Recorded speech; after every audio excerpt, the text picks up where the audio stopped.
World War II witnessed the birth of many technological marvels. Some were feats of engineering, others were instruments of destruction. The Schwerer Gustav railway gun was both. This German behemoth remains to this day the largest caliber rifled weapon ever used in combat. Its sheer size and firepower embody the terrifying ambition of Nazi Germany's war machine.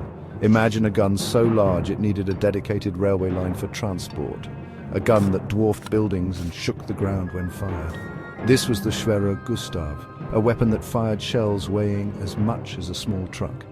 Its 80-centimeter caliber gun could launch devastating projectiles over 20 miles, obliterating anything in their path. The Schwerer Gustav was a weapon born of a specific strategic need to crack the formidable defenses of the French Maginot Line.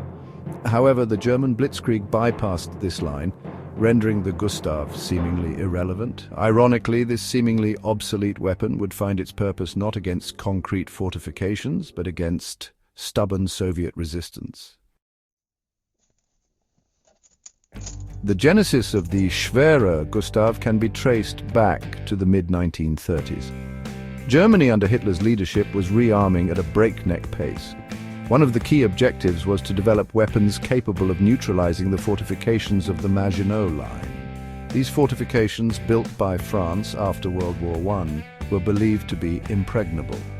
Krupp, a German steel and armaments conglomerate, received a commission from Hitler himself to design and build a gun capable of destroying the Maginot Line's reinforced concrete bunkers. The result was the Schwerer Gustav, a technological marvel that pushed the boundaries of artillery design. Its sheer scale was staggering. The gun weighed over 1,350 tons and was over 140 feet long. Its barrel alone measured over 100 feet. Transporting this behemoth was an engineering challenge in itself. The gun had to be disassembled into 5 separate sections, each transported on specially designed railway cars. Assembling the Gustav at its firing position was a logistical nightmare, taking weeks and requiring a small army of engineers and laborers. Despite its awe-inspiring size and firepower, the Schwerer Gustav's operational history was surprisingly short-lived. It saw action only once during World War II, during the lengthy siege of Sevastopol in 1942. The city, a strategically important port on the Crimean Peninsula, was heavily fortified and stubbornly defended by the Soviets. For weeks, the German army besieged Sevastopol, bombarding it relentlessly from land, sea, and air. However, the Soviets held firm, their defenses proving difficult to crack. Frustrated by the stubborn resistance, Hitler authorized the deployment of the Schwerer Gustav. Transported to the Crimean Peninsula, the Gustav underwent weeks of assembly before it was finally ready to unleash its fury. The impact of the Gustav's shells was devastating. Each 7-ton projectile could obliterate entire buildings and leave craters tens of feet deep.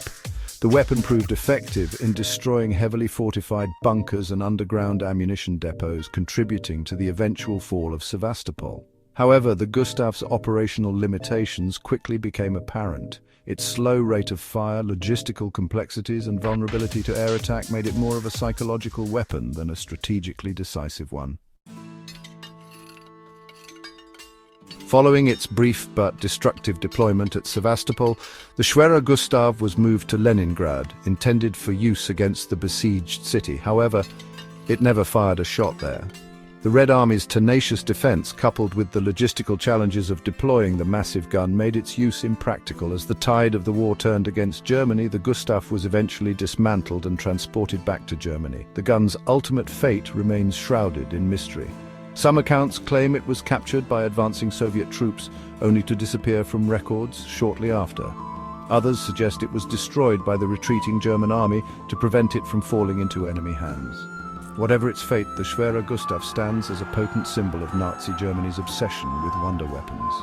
The Schwerer Gustav was a weapon of unparalleled size and firepower, yet it ultimately proved to be an expensive and impractical weapon, more of a propaganda tool than a war-winning asset. Its story serves as a reminder that technological superiority alone does not guarantee victory in war. Strategy, logistics, and the human element remain paramount.